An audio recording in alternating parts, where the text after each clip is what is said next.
Magandang araw po sa inyong lahat. Nandito po kami para mag-update tungkol kay Coronel Oni Manggao. Yung kalagayan ni Colonel Manggao actually restrictions that is to be expected kasi sa military unit. Kita mo yung siglap niya, kita mo yung lusog niya, kita mo na hindi siya depressed. Masaya siya. Walang regrets. Meron ba siyang nilabag na batas?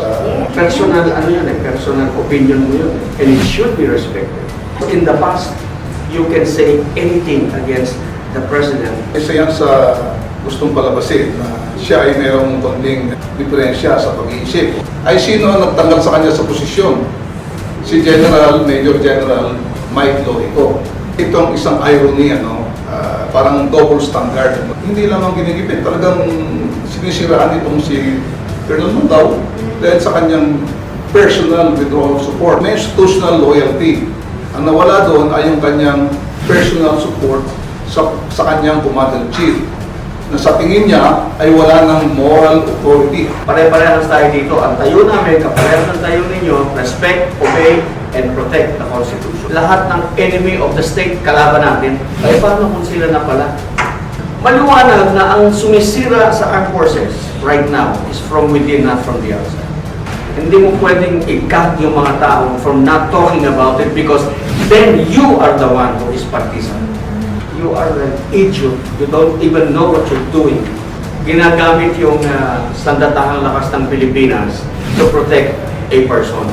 Pagka meron nagsasalita ng katotohanan, kinikitil nila.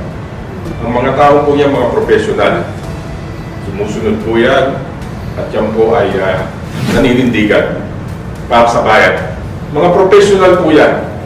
Huwag niyo po silang bastusin. Iintayo po natin yung dignidad nila. Huwag po natin gawin parang mga ginagawa po nating mga tau-tauhan.